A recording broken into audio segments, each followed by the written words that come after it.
Now, lymphatic, they're one of the most important structures in the lymphatic system are going to be the lymph nodes. Now, you can palpate various lymph nodes, like say in your throat, by just simply grabbing kind of near your esophagus, near your trachea, and feeling around, and you'll actually feel a couple little marbles or little things about the size of a pea.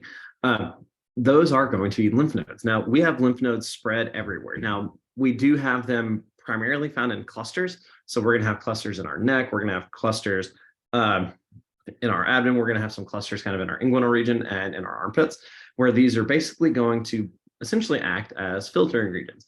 So as lymph is moving towards those ducts and moving towards the bloodstream, what we're going to do then is we're just simply going to route all of that lymph through these lymph nodes, because found in these lymph nodes, we're going to have some germinal centers found on the insides of these. Now, these are all going to be separated by these little bridge structures here that, once again, we're going to call trabeculae. Now, the cortex, so remember the cortex, that's going to be the stuff found out here on the outside. The cortex is going to contain a bunch of lymphoid nodules. These are really important because these have a germinal center.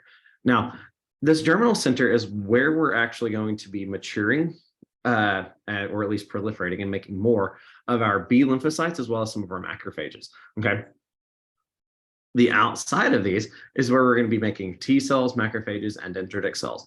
You'll notice these are all different types of white blood cells. This is how we fight invaders here, okay?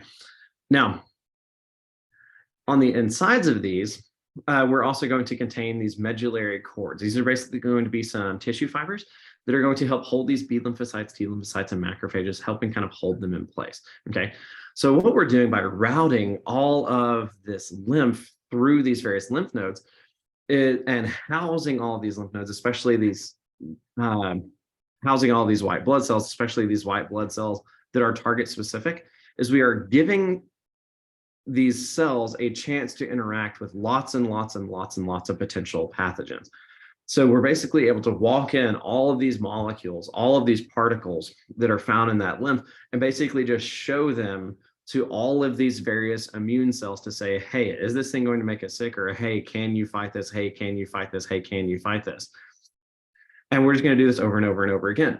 One of the reasons that we have these lymph nodes found in these networks is because after we route it through one lymph node, we've passed it now through that set of B cells and T cells, we can then move it onto another lymph node and pass it around to all of those B cells and T cells to say, hey, do you recognize this thing as pathogenic? Do you recognize this is something that we need to get rid of and elicit a response for?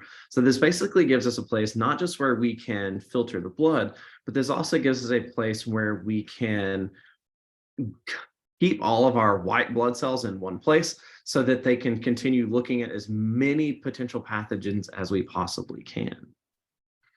So the lymph is going to enter through lots of different afferent vessels. If you remembered, we had that kind of bean structure with lots of afferent vessels, but there was only one efferent vessel. So there's only one exit vessel. This basically allows us to take all of those different fluids, route them through that area, check them, make sure they're fine before we send them on to the next lymph node. Once again, we are monitoring for the presence of foreign material. So monitoring for the presence of anything that could potentially make us sick. This is also why our lymphocytes, especially these cells, remember, are the ones that have memories, basically. These are where we're going to be proliferating those. This is also why, though, whenever we are sick and we are fighting an infection, that means we're going to have more foreign debris. And that also means that we're going to need more cells to fight them. That's why the lymph nodes tend to swell. So whenever you do have an infection, the lymph nodes will be swelling because, once again, there's more foreign debris and we're proliferating all these cells. So we have more cells in those areas too. So that's going to force those lymph nodes to need to be a little larger.